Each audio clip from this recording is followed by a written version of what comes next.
Olá, meus irmãos, a paz do Senhor Jesus esteja com todos vocês. Eu me chamo Gabriel Souza, sirvo ao Senhor como evangelista na Igreja Palavra de Cristo no estado do Mato Grosso. Seja muito bem-vindo a esse canal. Hoje nós daremos a terceira lição do terceiro trimestre do ano de 2026 e o tema desta lição é a cura do coxo, o primeiro milagre e os seus resultados. Está baseado em Atos dos Apóstolos, capítulo 3, versículo 6, a tradução que nós estamos utilizando aqui é a NVI. Então acompanha aí. Diz assim: Disse Pedro, não tenho prata nem ouro, mas o que tenho, isto lhe dou. Em nome de Jesus Cristo, o Nazareno, ande. A história trata sobre um coxo, e a doença coxo não é necessariamente uma paralisia, né? Se refere mais a um aleijado que pode estar com problemas no tornozelo, e tendo problemas, e nesse caso aqui de Atos 3, segundo o que o texto nos aponta, é um problema que ele tem no tornozelo. Então, falta força, né, estabilidade para que ele se mantenha em pé. Então, provavelmente ele tinha o movimento das pernas, mas ele não tinha força no tornozelo para se sustentar em pé, né? Então, por isso ele é chamado de coxo. Um paralítico é uma doença semelhante, mas se refere a uma outra característica de enfermidade. Então, quando nós olhamos para esta história, nós vamos perceber aqui o relato de um dos primeiros milagres, visto que o livro de Atos dos Apóstolos é um livro de primeiras experiências. Ele relata aí os primeiros passos da igreja, as primeiras experiências com perseguição, né, as primeiras perseguições, os primeiros batismos, tanto com o Espírito Santo como nas águas, os primeiros milagres, né? E embora este não seja o primeiro milagre, mas embora provavelmente não seja o primeiro milagre, ele seja um dos primeiros milagres e o primeiro a ser relatado com detalhes, né? E de forma explícita de como aconteceu. Então, nós vamos abordar aqui hoje essa história e o propósito desta lição não é aqui falar só a respeito da cura, mas glorificar aquele que curou este homem, né? Que é o próprio Cristo. E esse deve ser o objetivo principal de todo e qualquer milagre. O objetivo principal é sempre glorificar ao nome de Jesus, glorificar a Cristo. O primeiro tópico ele fala sobre a circunstância do milagre, e como todas as lições nós temos falado, toda lição, todas as três lições, são divididas em três tópicos. E como nós não temos o formato de tópico e subtópico, eu vou deixar aqui para você, que fica mais fácil de você preparar a sua aula, principalmente você que ministra suas lições aí, lendo e explicando. Então, o primeiro tópico nós vamos caminhar dentro dos seguintes subtópicos. Primeiro, o cristianismo e a tradição. Segundo, a cultura da esmola. E terceiro, nós vamos abordar o longo sofrimento deste homem. Primeiro, o cristianismo e a tradição. A lição diz assim: o cristianismo nasce em um contexto judaico. Os primeiros cristãos eram judeus que, mesmo crendo em Cristo, ainda mantinham certas tradições por algum tempo, como participar de festas, oferecer sacrifícios e ir ao templo em Jerusalém.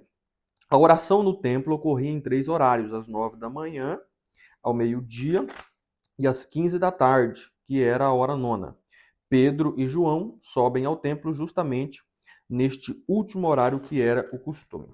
Então, olhando para esta primeira parte, nós precisamos entender de forma clara que os primeiros cristãos eram judeus, né? Então, é normal você olhar para os primeiros passos da igreja, ali no livro de Atos dos Apóstolos, e você perceber a igreja ainda vinculada à tradição, à cultura, à religião judaica, até porque o livro de Gálatas e a carta aos Hebreus, né, a carta aos Gálatas e a carta aos Hebreus ainda não havia sido escrita. Então você vai ver, por exemplo, Paulo dizendo: eu preciso ir para Jerusalém e participar da festa dos Pentecostes. Você vai ver alguns cristãos ainda sacrificando, uns ainda indo ao templo, né, como tradição. E aí você vê, por exemplo,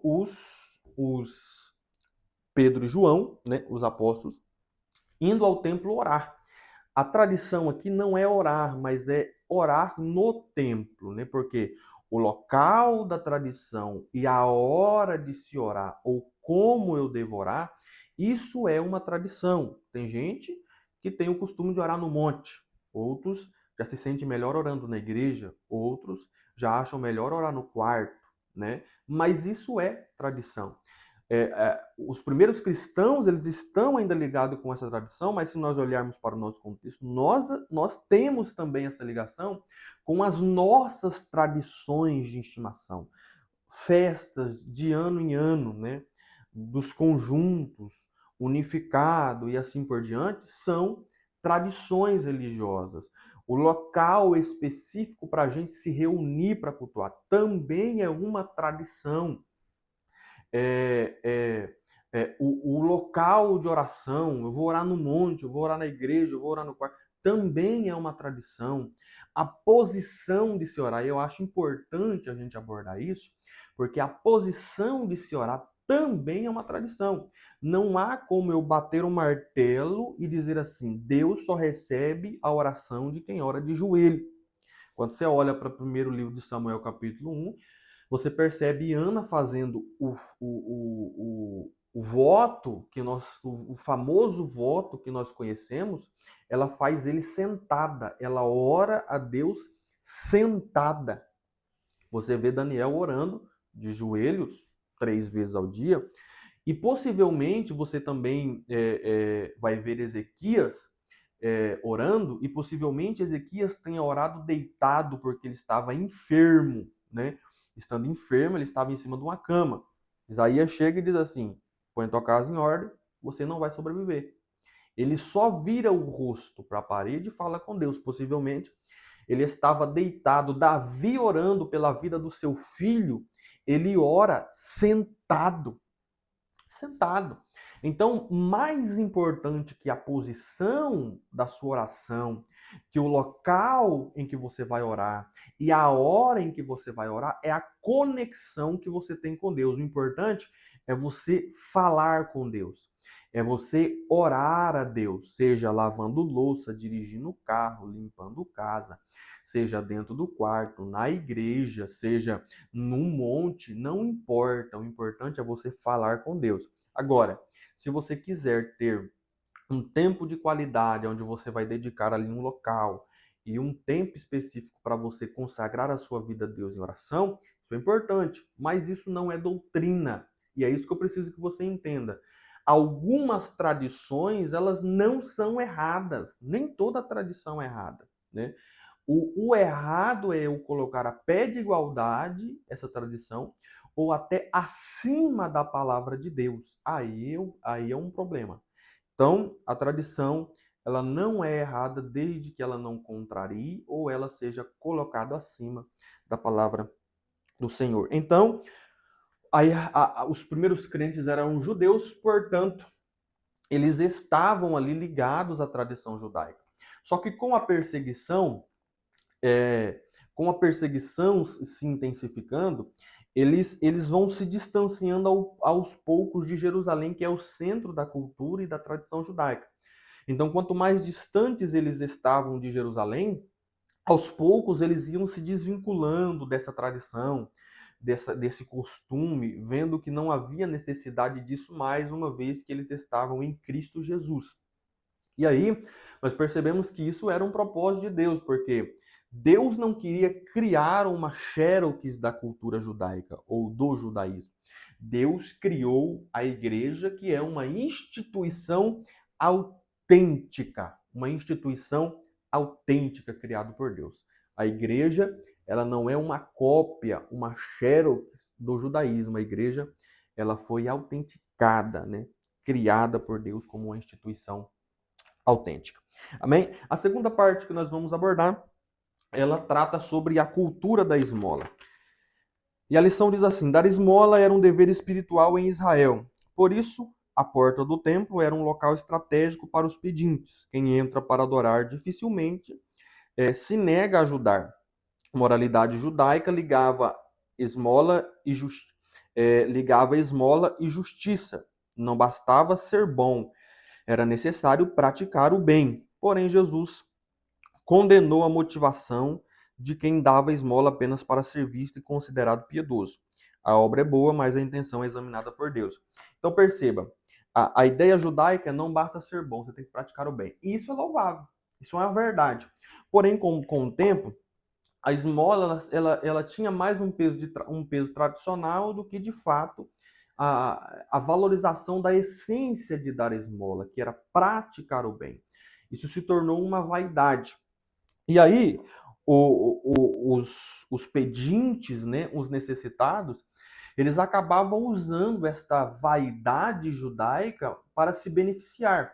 Então, eles se colocavam nos principais pontos turísticos de Jerusalém para pedir esmola, porque já que a intenção do judeu é mostrar que ele faz o bem, né, mostrar que ele dá esmola, então diante de todos será mais fácil receber. Então, na porta do templo é um ponto estratégico de se pedir esmola, né?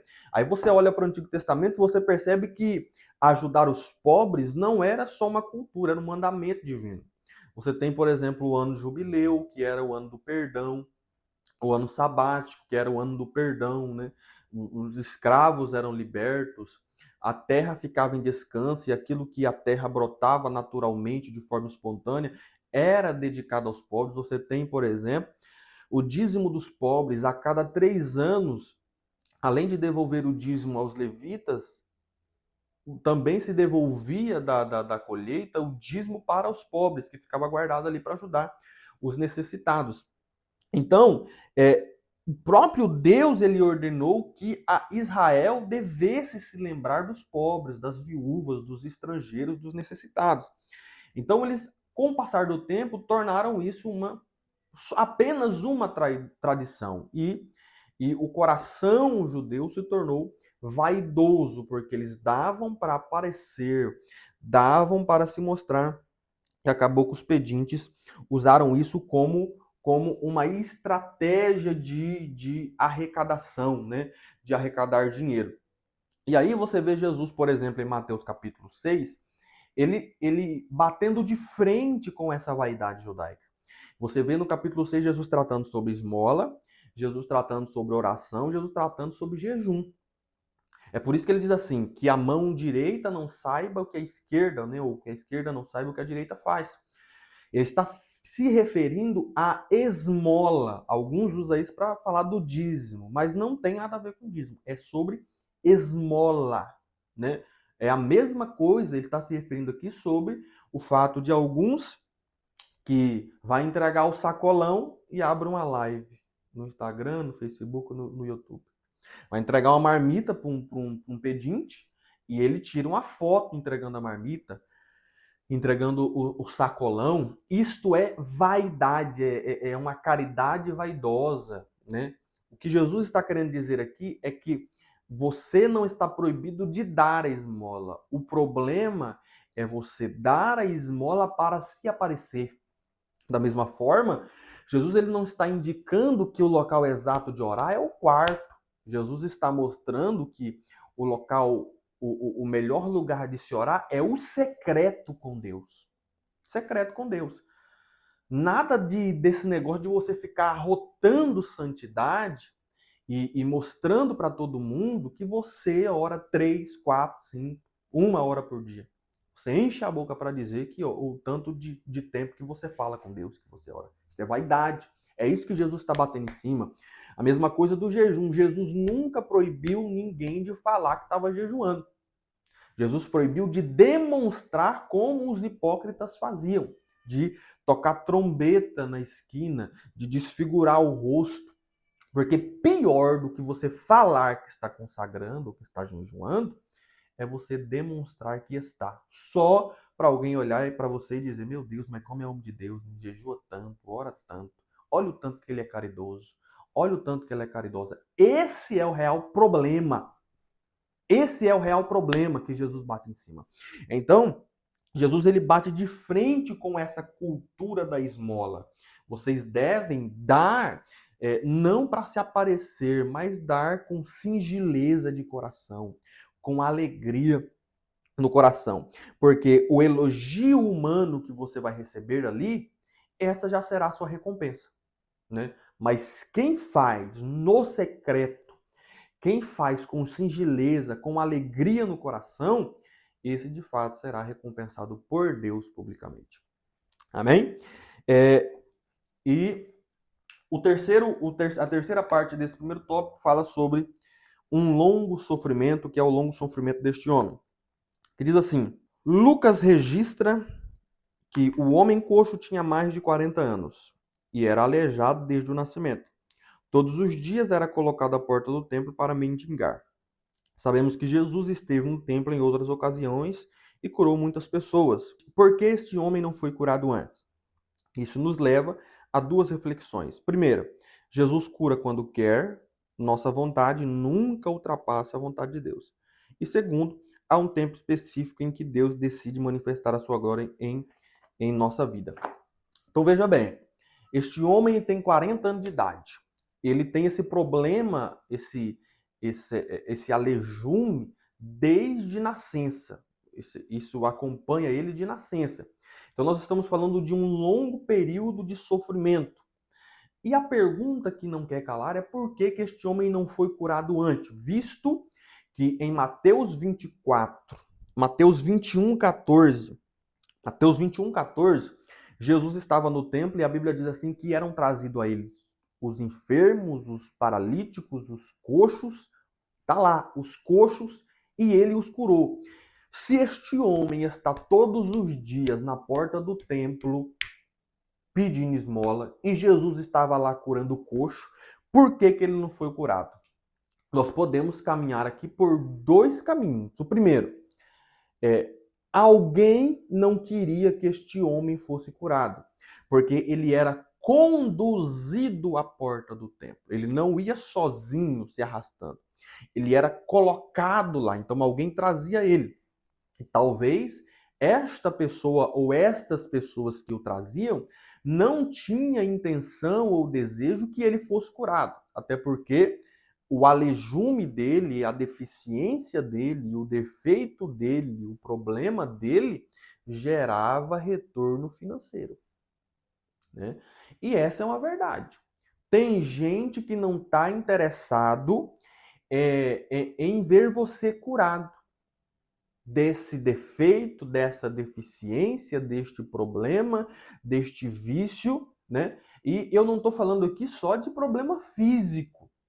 Eu estou falando aqui, talvez, de um problema intelectual. Tem gente que não está interessada em ver você crescer intelectualmente, porque se você adquirir conhecimento, se você crescer intelectualmente, o conhecimento liberta, então você não será mais uma massa de manobra. Você não será facilmente manipulado. Da mesma forma, tem gente que não está interessada em ver a sua prosperidade, em ver você crescendo, em ver você crescendo financeiramente, porque você estando financeiramente pobre, você se torna dependente. E estando dependente, você será manipulado facilmente. Será manipulado facilmente. Então tem gente que não está interessado em ver você crescer e prosperar financeiramente, porque você sem dinheiro é mais fácil de ser manipulado. Tá entendendo? E tantos outros problemas que as pessoas usam para tentar te reger, te manipular, te manter dependente. E é fácil, você olha para o paralítico de Cafarnaum, Lucas capítulo 5, você percebe que quem o conduzia tinha intenção e desejo de vê-lo andando. Olha que maravilha! Eles foram até a casa onde Jesus estava, não tinha lugar para entrar pela porta, nem pela janela.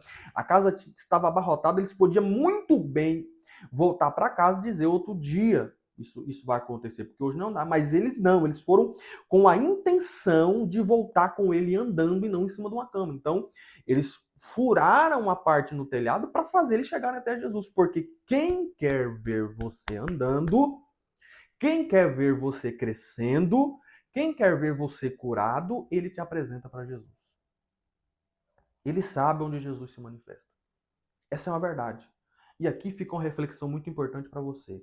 Cuidado com quem você chama de amigo. Cuidado com as pessoas que te oferecem ajuda. Porque nem sempre as pessoas querem realmente te ajudar. Nem sempre elas são amigos de verdade. Eles são seus amigos de verdade, né? Então, eu coloco isso na tábua do seu coração. Em segundo lugar, o segundo caminho que nós podemos seguir é que, de fato, Jesus não queria curar ele. Jesus, não querendo curar, Jesus não vai curar. E não adianta, pode ser fazer campanha, você pode orar, pode subir monte, descer monte, fazer campanha de madrugada, de dia, de tarde. Se Jesus não quiser te curar, ele não vai te curar. Porque uma coisa nós precisamos entender, que é a mais pura verdade. Nós devemos entender qual é a real intenção de Jesus. Qual que é a real intenção de Jesus? Biblicamente, a real intenção de Jesus é que você seja curado na alma, que você seja perdoado. O paralítico de Cafarnaum queria ser curado, por isso todo aquele esforço. Mas quando ele chegou na frente de Jesus, Jesus não disse levanta e anda, Jesus disse seu pecado está perdoado, seus pecados estão perdoados. Né? Primeiro Jesus perdoa para depois Jesus curar. Porque Jesus mostra o que para ele é prioridade na sua vida. É que você seja curado na alma, no espírito, é que você seja perdoado. A sua salvação é o que mais interessa para Jesus. Né? Porque na hora que o seu corpo for transformado, na hora que Jesus voltar, você será curado. Né? Tem gente que vai para a sepultura doente, enfermo. O cristão, ele não está imune de pegar enfermidade, de morrer enfermo. Nós não queremos. Nós oramos para que isso não aconteça. Mas a verdade é essa, tem muito crente fiel a Deus, que tem intimidade com Deus, que vai morrer doente, infelizmente. Mas vai morrer salvo. Enquanto tem muita gente aí que está segurando a cadeira de roda dizendo eu fui curado, mas ele não está interessado em ter uma aliança com quem o curou. Então a real intenção de Jesus é curar a sua alma. E se Jesus não quiser te curar, ele não vai te curar. Porque existe um tempo determinado por Deus para que Deus manifeste na nossa vida a sua glória, o seu poder. Só você olhar para a Bíblia. Davi, vamos começar por Abraão. Abraão demorou quanto tempo para pegar no braço o filho da promessa? Quanto tempo José, desde o sonho até sentar... Quanto tempo durou? Desde o sonho até José sentar no trono. Quanto tempo durou? Desde a unção de Davi, né? Desde ele sair do pasto até ele sentar no trono como rei de Israel. O próprio Cristo. Jesus, ele não nasceu, já foi pregar, já foi curar. Com quantos anos, aproximadamente quantos anos, Jesus começou o seu ministério? Quase 30. Então nós devemos entender uma coisa.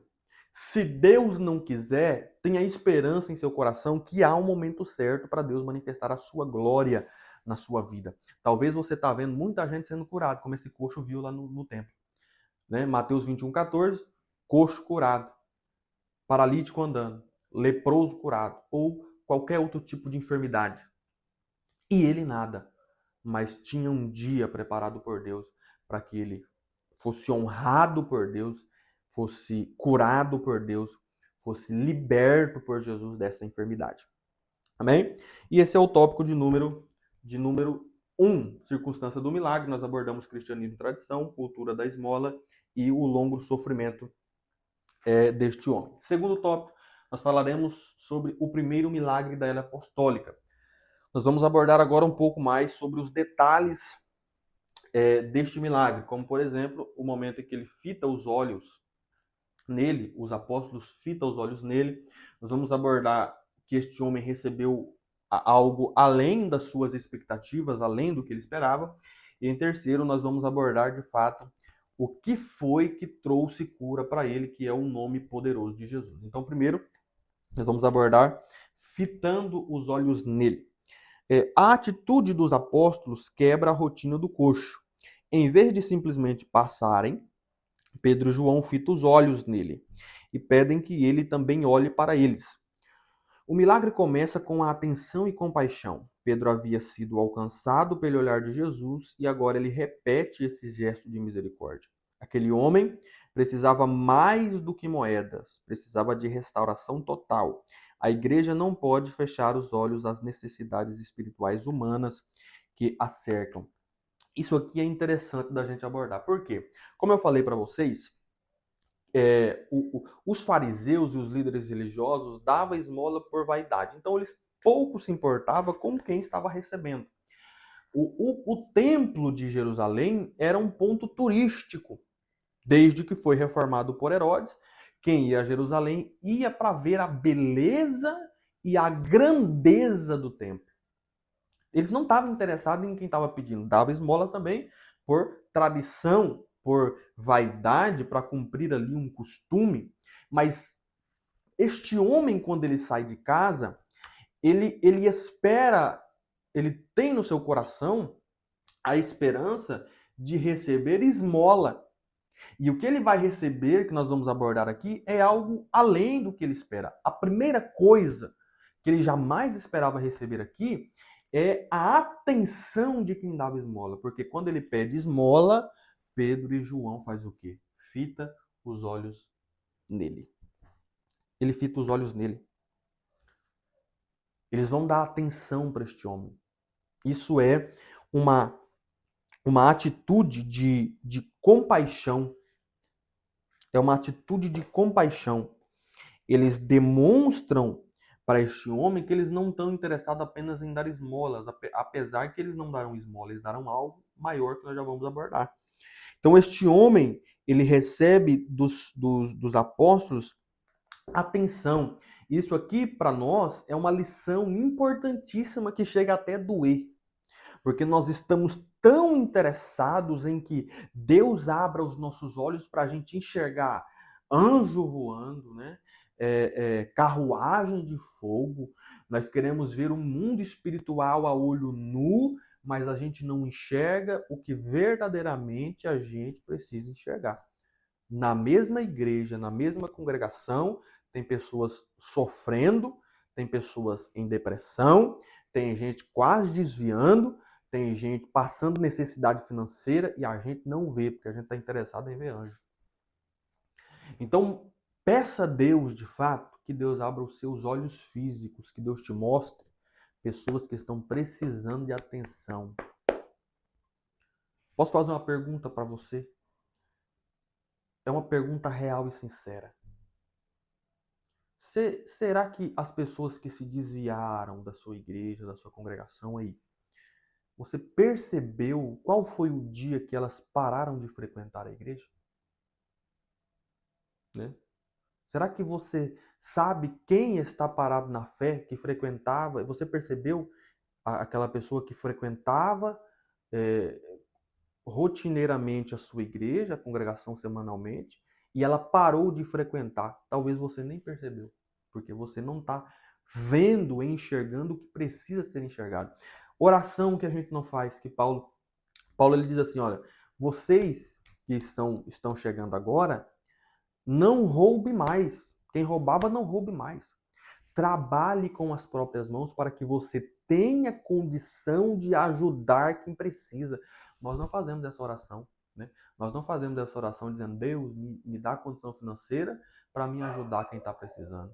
A gente ora e faz campanha a Deus, pedindo a Deus que Deus nos abençoe financeiramente para a gente conquistar para nós. Só para nós, né? É o individualismo reinando em nossos corações. Então, fitando os olhos nele, traz-nos a lição de que Deus precisa abrir os nossos olhos para a gente enxergar pessoas, almas carentes, a miséria das pessoas. E que a gente possa, assim como Pedro, estender as mãos para esta pessoa, né? Porque às vezes o que ela precisa é um abraço, é atenção, é ser ouvido ou ser ouvida, né? Então, guarde isso no seu coração. A segunda parte desse segundo tópico fala sobre além das expectativas. Diz assim a lição: o coxo esperava apenas moedas para sobreviver. Essa também é a realidade de muitos que se aproximam da igreja hoje, especialmente influenciados pela teologia da prosperidade, buscando apenas bênçãos materiais. No entanto, Pedro mostra que Deus pode fazer muito mais do que pedimos ou pensamos. O homem recebe algo infinitamente maior do que o dinheiro. Ele é curado e totalmente restaurado fisicamente à sociedade. Então, este homem, ele vem buscar, como eu já disse, a sua esmola. Ele sai de casa sendo carregado com a esperança de que ele volte com uma boa coleta de esmola. Esse é o objetivo, é a intenção deste homem, é pedir esmola. É isso que ele quer. Ele quer esmola, mas ele recebe algo além do que ele esperava, além das suas expectativas, além do seu desejo, que é o poder de Jesus e a cura. Ele recebe mais, vai além. Isso aqui é uma crítica à teologia da prosperidade. Por quê? Nem todo problema se resolve com dinheiro. Porque essa ideia de. E eu não estou dizendo aqui que Jesus não prospera ninguém. Jesus quer te dar casa, Jesus não quer ver você morando de aluguel, ele não quer ver você andando de a pé, pegando condução. Jesus quer te dar um carro. Ele pode te dar um carro, ele pode te dar uma casa nova. Mas o seu desejo, a centralidade da sua busca não deve ser aquilo que Deus pode te dar financeiramente. Porque Paulo, no capítulo 15 da primeira carta aos Coríntios, ele diz assim: se nós esperarmos em Cristo apenas nessa vida, nós somos miseráveis. Porque tem crente que é assim, ele espera em Cristo apenas nessa vida. O que Deus pode dar para nós nessa vida, Deus tem muito mais para nós, ele tem vida eterna. O céu é muito mais que ouro, a traça que nós, o ouro, o tesouro que nós guardamos no céu, não será corrompido pela ferrugem ou por coisas desta vida. O que Deus tem para nós é maior e é melhor. É isso que você precisa entender. Nós devemos esperar mais em Deus, e quando Deus nos entregar algo, nós devemos entender da seguinte maneira: é o melhor de Deus para nós, embora eu não veja como melhor, mas é o melhor de Deus para mim, porque Deus me deu isso. É isso que Deus me deu. Isso aqui não significa que você não deve buscar em Deus prosperidade. Deus quer te prosperar, mas o dinheiro não resolve tudo. O dinheiro não resolve tudo. O dinheiro compra remédio, mas Deus pode curar você. Dinheiro compra remédio, mas Deus pode trazer a cura. Dinheiro compra muleta, mas Deus te faz andar. Então, ele recebeu aquilo que ele não queria, aquilo que ele não esperava. Ele não esperava receber de Jesus a cura. Ele não esperava receber nesse dia um milagre. Ele não esperava sair de casa carregado e voltar para casa andando, né? Então, Deus tem muito mais para você. Muito mais do que você veio buscar, muito mais do que você espera no seu coração, porque os desejos de Deus, os sonhos de Deus, os planos de Deus são maiores e melhores do que os seus. Amém? E a terceira parte desse segundo tópico fala sobre o nome poderoso de Jesus. Diz assim: ao dizer em nome de Jesus Cristo Nazareno, levanta-te e anda, Pedro deixa claro que o poder não vem dele, nem de João, mas de Jesus. Em nome de, aponta para a autoridade que está por trás de pessoas frágeis. O nome de Jesus não é uma fórmula mágica. O poder está na autoridade de Cristo e na fé que invoca este nome. Como prova de confiança, Pedro toma o homem pela mão e a cura é imediata. Todo o poder que a igreja exerce procede do nome de Jesus. Então, o Pedro, quando ele cura e após a cura ele prega, ele enfatiza que quem curou aquele homem foi Jesus. Porque olhando para isto, para o fato de Pedro invocar o nome de Jesus, nós percebemos aqui, a igreja não possui poder próprio. O poder não é nosso, né? Curas acontecem, mas não somos nós. O milagre acontece, mas não somos nós. Pregamos com autoridade, mas a autoridade não é nossa. Pregamos com ousadia, mas essa ousadia vem do Espírito.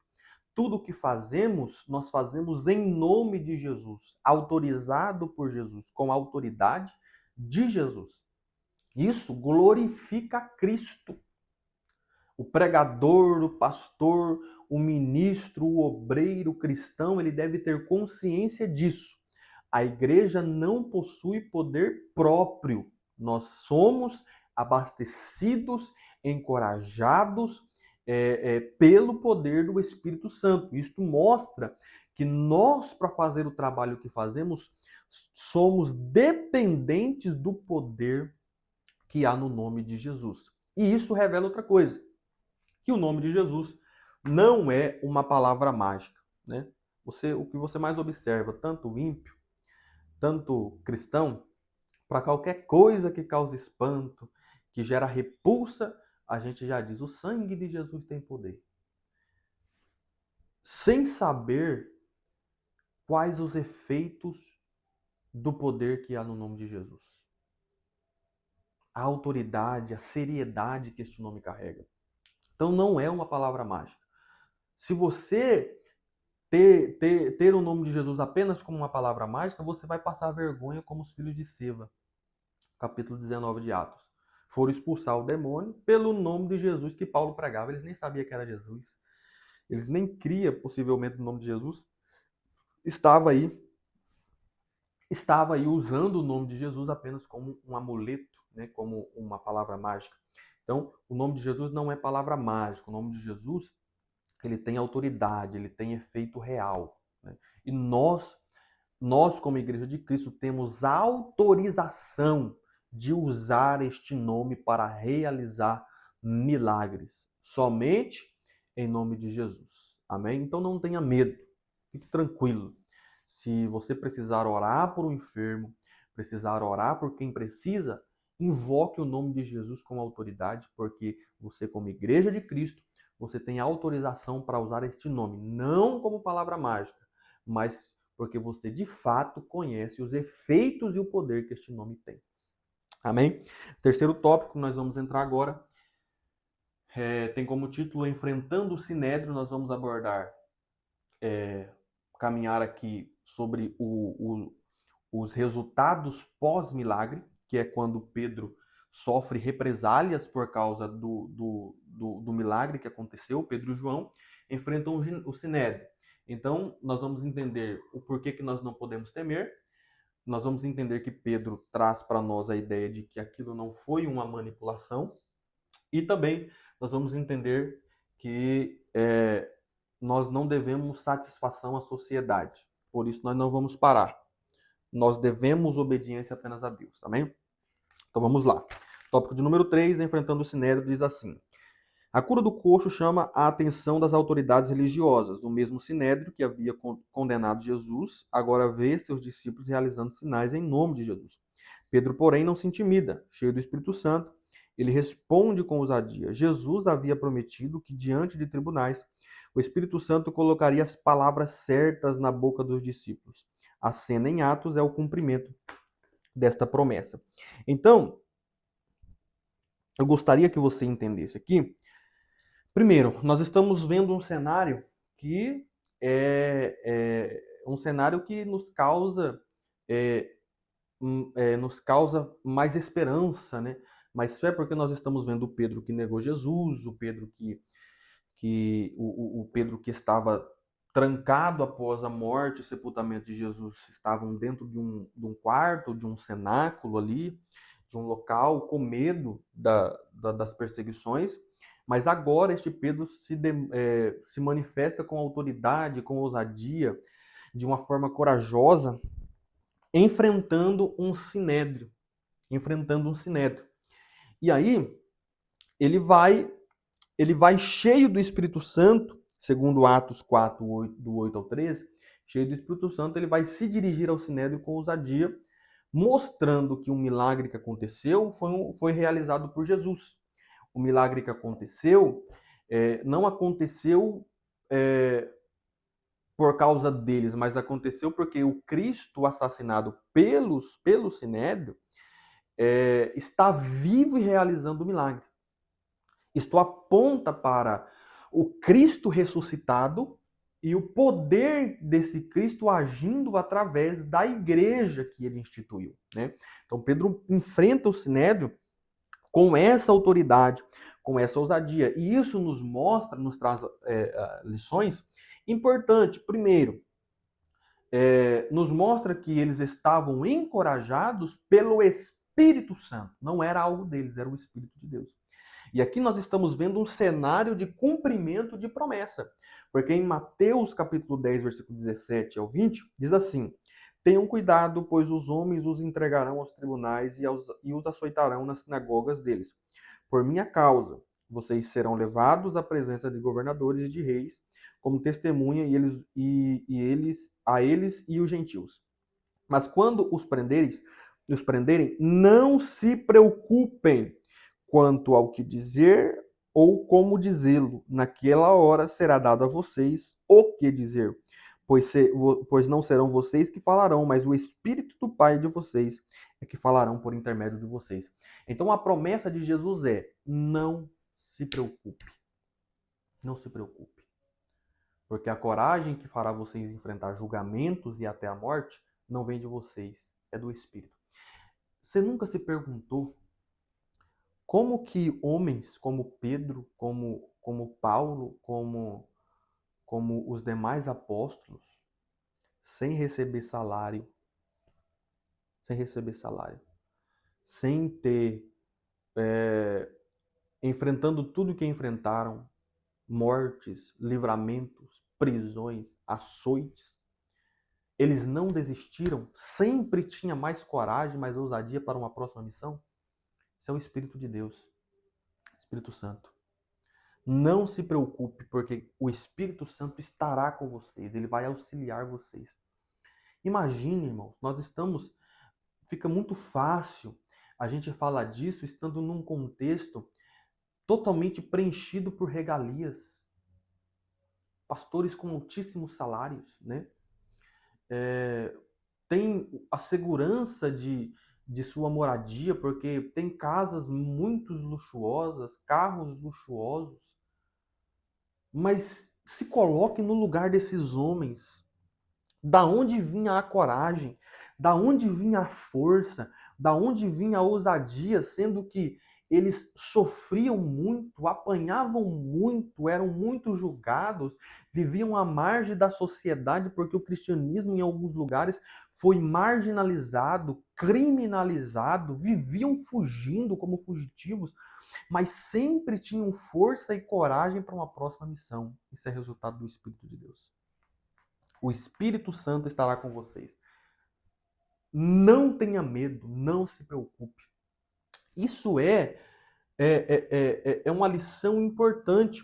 E a segunda coisa que nós vemos aqui, para nós caminharmos um pouco, é a fidelidade de Jesus.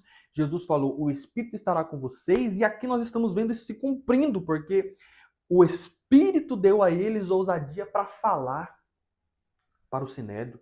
O Pedro que estava com medo, os discípulos que estavam retraídos com medo da perseguição, depois de Atos 2, têm coragem e ousadia tanto que causou espanto. Como esses homens falam com tanta autoridade?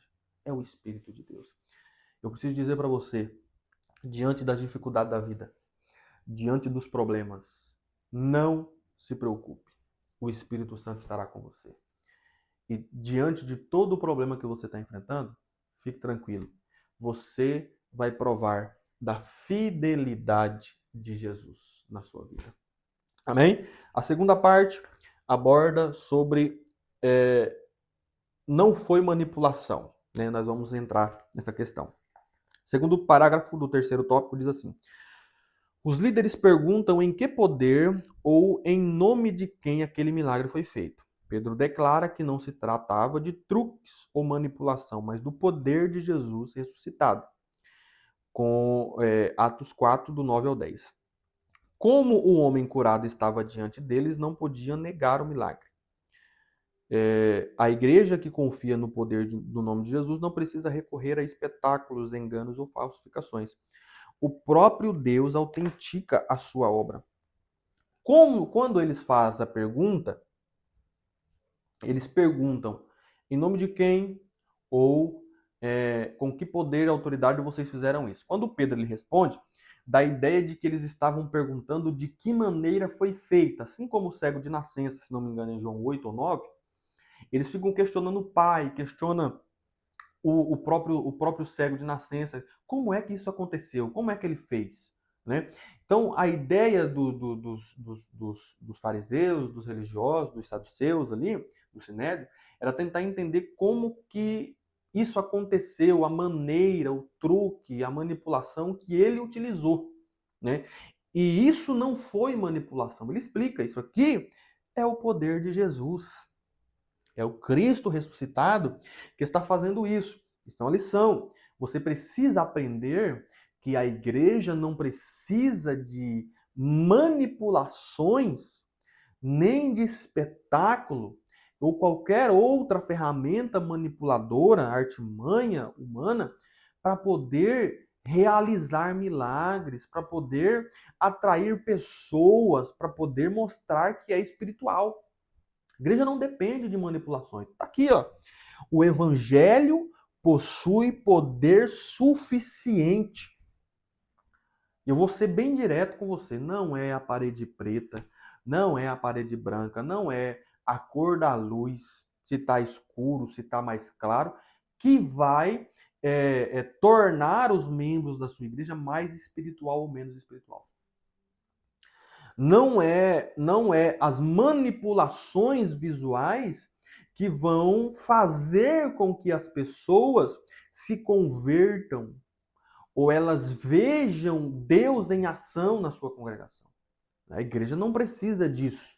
Embora alguns movimentos são até válidos. Quem é que não quer ver, né, um espetáculo, um entretenimento, né, participar de um retiro, de um seminário? Mas não é isso. O poder de Deus é suficiente. A voz que você engrossa na hora de pregar não faz diferença nenhuma. Pregue o evangelho. Isso é suficiente. O poder de Deus, ele é suficiente para você. Você não precisa de subterfúgios nenhum, de nenhuma manipulação para cativar os seus fiéis, né? Embora até nós vemos muitas pessoas utilizar de testemunhos e até falsos testemunhos para cativar a atenção das pessoas e fazer essas pessoas chorarem. Não é isso, meu irmão. Não é isso. Não é isso. Não é o testemunho triste que você vai contar que vai fazer as pessoas chorar. Pega o evangelho. Prega o evangelho. O evangelho possui poder suficiente. Não é as manipulações ali na hora de você orar por alguém que vai fazer com que essa pessoa caia, que essa pessoa seja anestesiada ou que o milagre aconteça. O poder de Deus é suficiente. O nome de Jesus é suficiente. Amém? Pedro explica. Não foi manipulação. Não foi manipulação. E nós vamos encerrar agora, porque nós estamos caminhando para o último tópico, que diz: não vamos parar. E o último parágrafo do terceiro tópico diz assim: o Sinédrio decide proibir os apóstolos de falar em nome de Jesus. Obedecer a essa ordem seria desobedecer a Deus. A missão da igreja é testemunhar até os confins da terra, mesmo diante de proibições e ameaças. Mais tarde, Gamaliel reconhece: se a obra for apenas humana, cairá por si mesma, mas se for de Deus, ninguém poderá destruí-la. A igreja continua pregando e Deus continua operando. Maravilha! E aí, nesse último tópico, nós precisamos entender uma coisa. O que o Sinédrio queria? Para de pregar. Mas os discípulos ali, estavam entre uma ordem humana, né, em uma ordem dos homens, da autoridade política e religiosa da época, e entre a ordem de Jesus. Qual é a ordem de Jesus? É a comissão, é pregar em para todos os povos, todas as nações, para toda criatura. E eles estavam ali entre obedecer os homens e obedecer a Deus. O que eles preferiram? Cabe a nós obedecer a Deus. Nós não vamos obedecer a vocês, né? Nesta questão aqui, eles estão completamente corretos. Porque obedecer a essa ordem seria desobedecer a Deus. E a missão da igreja é testemunhar até os confins da terra, mesmo diante de proibições. Mesmo que o evangelho seja criminalizado. Nós seremos criminosos para os homens, mas obedientes ao chamado e à vocação de Deus. Então não cabe a nós obedecer aos homens. Esse texto aqui não é base para o anarquismo cristão. Não sei se você já, se aí na tua congregação tem. Aquele que eu não obedeço ao pastor porque eu obedeço só a Deus. É o caso lá da igreja de Corinto. Uns era de Paulo, outros era de Cefas, né? Uns era de Paulo, outros de Apolo, outros de Pedro e outros de Jesus. O pior deles era o de Jesus, que era o tipo de crente que fala assim, não, eu só obedeço a Jesus, não obedeço a Paulo, não devo satisfação a Apolo, não devo satisfação a Pedro. Meu negócio é com Jesus. Isso é anarquismo cristão. Se você olhar para Juízes, eles viviam do jeito que eles queriam. Eles seguiam o caminho que eles queriam, sem liderança. E o momento em que eles estavam sem liderança, fazendo tudo o que queria, sem regra, sem limite, era o pior momento da nação de Israel. Era o momento em que Deus não estava com eles. Porque Deus instituiu lideranças para serem respeitadas. E nem o próprio Cristo desrespeitou a liderança que ele instituiu. Porque lá nas igrejas da Ásia, nas 7 cartas, quando Jesus escreve as cartas, ele escreve para os anjos das igrejas. As cartas eram endereçadas ao anjo da igreja. Jesus respeitou as autoridades religiosas que ele instituiu, os pastores da igreja. Porque para isso foi que os pastores foram instituídos, para serem respeitados, para serem amados. Então a ideia do texto aqui é: nós devemos obedecer a Deus e não aos homens, à sociedade. Mesmo que o evangelho seja criminalizado, mesmo que você seja proibido de pregar, você deve obediência a Deus. A Deus. Isso aqui não é base para o anarquismo cristão. Então respeite ao seu pastor. Respeite o seu pastor, desde que a ordem do seu pastor, a ordem da sua liderança esteja no centro da vontade de Deus. Né? Nós devemos obedecer aos líderes que amam a Deus e que estão no centro da vontade de Deus. Agora eu estou mentindo lá no serviço porque meu patrão mandou, senão eu vou perder o emprego.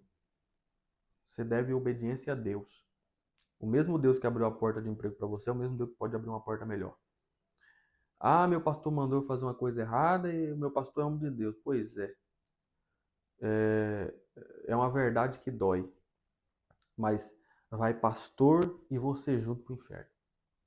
Você precisa colocar no seu coração que você anda debaixo de uma autoridade espiritual que foi instituída por Deus. Se o seu pastor estiver no centro da vontade de Deus, continue obedecendo e respeitando a ele, porque ele está sendo direcionado por Deus. Mas a sociedade querer impor à igreja leis, querer impor à igreja limites, querer impor à igreja barreiras para aprisionar a igreja, engessar a igreja, mesmo que imponha, nós não devemos satisfação a eles. Nós devemos respeito, obediência e satisfação ao Deus que nos chamou, nos vocacionou e nos salvou do lamaçal de pecado. Amém? Essa foi a nossa lição. E aqui, terminando a lição, o objetivo que nós precisamos entender aqui é que o maior resultado deste milagre não foi só a cura física deste homem, né? Deste jovem rapaz. O maior resultado aqui foi que, além deste homem andar fisicamente, muitas pessoas, cerca de 5.000 pessoas, começaram a andar espiritualmente com Cristo, porque elas foram transformadas, foram salvas através deste milagre que aconteceu. Amém? Então, para esta lição, leia o capítulo 3 e o capítulo 4 do livro de Atos, porque é nesses 2 capítulos que ela está baseada. Amém? Que Deus abençoe a sua vida. Muito obrigado pela sua atenção. Até a próxima aula.